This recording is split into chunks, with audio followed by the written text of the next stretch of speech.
할렐루야. 이 새벽에 하나님의 은혜와 자비를 사모하며 기도의 자리에 나오신 모든 성도님들 가운데 주님의 은혜와 자비가 충만히 넘치기를 축복합니다. 오늘은 요한복음 5장 1절에서 18절 말씀을 가지고 안식일에도 이어지는 사랑의 치유사역이란 제목으로 말씀을 증거하겠습니다. 오늘 우리는요, 본문을 통하여서 은혜에 대해서 잘 배우기를 원합니다. 은혜를 잘 배울 뿐만 아니라 그 은혜를 누리며 증거하는 삶을 살아가는 은혜의 인생 될 수 있기를 주님의 이름으로 축복합니다. 우리가 오늘 요한복음 5장 1절부터 18절까지 말씀을 통하여 배울 수 있는, 묵상할 수 있는 첫 번째는요, 은혜 위에 은혜로 임하신 그리스도를 바라보라 라는 것입니다. 오늘 본문의 시작은요, 그 후에로 시작을 합니다. 예수님께서 왕의 신하 아이를 낳게 한 두 번째 표적 이후에 일어나는 일을 본문이 기록을 하고 있는 것입니다. 즉 예수님의 표적이 계속될 것을 예고하면서 예수님이 주목되도록 하는 그러한 본문인 것이죠. 이때는 유대인의 명절로 예루살렘의 인파가 가득했던 상황입니다. 예루살렘에 가다 보면요, 베데스다라고 하는 연못이 오늘 본문에 등장을 하게 되죠. 이 베데스다라는 의미는 자비의 집, 은혜의 집이라는 의미를 가지고 있습니다. 왜 이런 이름이 붙었나 하면 오늘 3절 4절에 보게 되면 가끔 이곳에서 병자들의 병이 낫게 되는 역사가 있기 때문에 이러한 이름으로 불리게 된 것 같습니다. 그런데요, 이 은혜의 집이라고 불리는 이곳에서 잔인하고 비참한 운명에 놓인 한 사람이 역설적으로 등장을 합니다. 바로 38년 동안 누워있던 병자가 등장을 하죠. 예수님은 의도적으로 그에게 찾아가서 내가 낫고자 하느냐라고 질문을 하십니다. 바로 치유해 주실 수도 있었던 주님이시지만 그와의 대화를 통하여서 무엇인가를 드러내고자 하는 의도가 있으신 것 같습니다. 그는 이렇게 대답하죠. 주여, 물이 움직일 때에 나를 넣어주는 사람이 없어서 내가 선착순으로 그 연못에 가지 못해서 지금까지 병이 낫지 못했습니다 라고 말을 합니다. 이 고백이 얼마나 비극입니까? 은혜의 집, 자비의 집이라고 불리는 그 현장에서 행동과 행함으로, 선착순으로 경쟁해서 이기지 못하여서 낫지 못한 한 사람이 등장을 하고 있는 것입니다. 율법의 세계, 행함의 세계, 공로의 세계에서 비참함을 맛보고 있는 38년이나 고통당하고 있는 자의 고백인 것입니다. 그런 자에게 주님께서는 진정으로 은혜가 무엇인지, 자비가 무엇인지 보여주십니다. 8절입니다.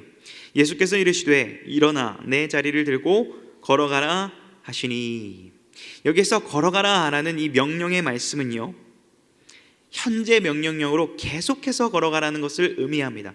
그러므로 이 걸어가라는 의미는 즉각적이고 완전하고 지속적인 걸어가는 치유의 사건을 보여주는 명령인 것입니다. 은혜의 은혜됨을 보여주는 주님의 명령 말씀인 것입니다.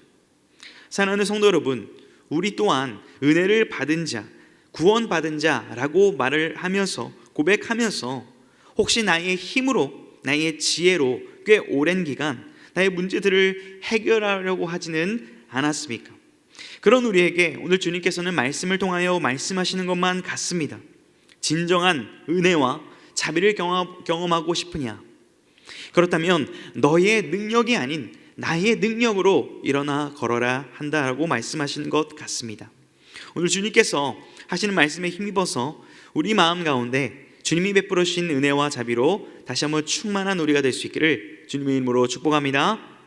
우리가 본문을 통하여서 묵상할 수 있는 두 번째는요, 은혜를 은혜되이 여기는 일에 실패하지 말라라는 것입니다. 오늘 본문이 38년 된 병자가 마무리된 것으로 끝난다면 너무나 해피엔딩일 것 같습니다. 그런데 9절에 묘한 단어가 등장을 합니다. 이날은 안식일이니, 뭔가 이후에 일이 있을 것만 같은 표현입니다. 10절에 보니까요, 유대인들이 병 나은 사람에게 지금 이렇게 말을 하는 거죠. 안식일인데 네가 자리를 박차고 일어난 것이 옳지 않다라고 지금 말하고 있는 것입니다. 38년이나 알아두었던 병자가 일어났을 때 그를 축하하고 격려하기는커녕 율법이라는 하나님의 말씀을 들어서 그것을 잣대로 들이밀어서 그를 정죄하고 판단하는 모습을 보이고 있는 것입니다. 그의 회복됨을 부정하고 있는 것이죠. 이 얼마나 안타까운 일입니까? 유대인들이 어떤 자들이죠? 우리가 복음서를 보다 보면 바리새인과 서기관들을 주님께서 책망하시기 때문에 이 유대인들이 그저 그런 자들로 여겨질 수도 있겠지만 이들은 엄청난 은혜를 입은 자들입니다. 애굽에서 출애굽을 하고 광야에서 하나님의 은혜를 경험하였고 약속의 땅 가나안에 들어가 하나님의 은혜를 경험하였고 그들의 죄로 인해 비록 바벨론에 의해 멸망하였지만 다시금 하나님의 은혜로 고국에 돌아와 율법과 말씀으로 공동체를 재건했던 그러한 하나님의 은혜를 입었던 자들이 바로 유대인들입니다. 그렇게 하나님의 말씀을 받은 자들, 하나님의 은혜를 받은 자들이 이제는 그 말씀을 기준으로 잣대 삼아 사람을 정죄하고 판단하는 그러한 모습에 빠지게 된 것입니다. 그들은 안식일을 지키라 라는 모세 율법의 문자에 갇혀서 안식일의 주인이시고 말씀의 주인이신 그 예수 그리스도의 풍성한 생명과 부요를 누리지 못하고 알아보지 못한 것입니다. 그들이 그토록 대망하고 갈망했던 그들의 모든 죄와 저주를 끊고 해방시킬 메시아가 눈앞에 있음에도 불구하고 그들은 16절에 보게 되니 예수를 박해하기 시작했던 것입니다. 여러분, 유대인 말고 또한 병 나음을 입은 그 자는 어떠했습니까? 우리 14절을 함께 읽어보도록 하겠습니다. 시작. 그 후에 예수께서 성전에서 그 사람을 만나 이르시되 보라, 내가 나았으니 더 심한 것이 생기지 않도록 다시는 죄를 범하지 말라 하시니. 예수님께서는 그를 한 번만 만나는 것이 아니라요, 다시금 만나서 그가 진정으로 은혜로 치유함을 받았을 뿐만 아니라 그 치유 이후에 은혜 안에서 자유롭게 살 수 있기를 바라셨습니다. 그 길과 방향을 알려주셨죠. 죄를 멀리하고 하나님을 경외하는 삶을 살아라 라고 말이죠.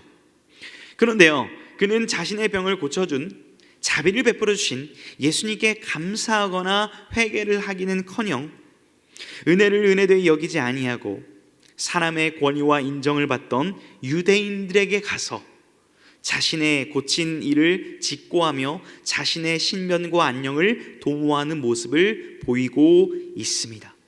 은혜를 받은 것을 쏟아버린 것이죠. 이 상황이 너무나 안타까웠던 주님께서는 다시 한번 그 핵심과 본질을 깨우치도록 우리에게 말씀하시죠. 안식일의 주인은 나다. 아버지께서 지금까지 일하시니, 창조주 하나님께서 생명을 구원하시기 위하여 일하시니 나도 일하고 있다라고 말씀을 하셨습니다. 그들의 시선과 관점이 율법과 문자에 갇혀 있는 것이 아니라 율법을 수여하신 그 하나님 아버지의 마음과 자비와 은혜를 배우고 누리기를 원하셨던 주님의 마음이 담겨 있는 것입니다. 그러나 주님의 이러한 자비의 마음과는 다르게 그들의 결과는 18절에 보는 것처럼 예수를 신성모독죄로 여겨 더욱 죽이려 했던 안타까운 모습을 우리는 본문을 통해 확인할 수 있습니다. 사랑하는 성도 여러분, 우리는 오늘 말씀을 통하여 무엇을 붙잡아야 하겠습니까? 더욱 본질을 붙잡아야 할 줄로 믿습니다.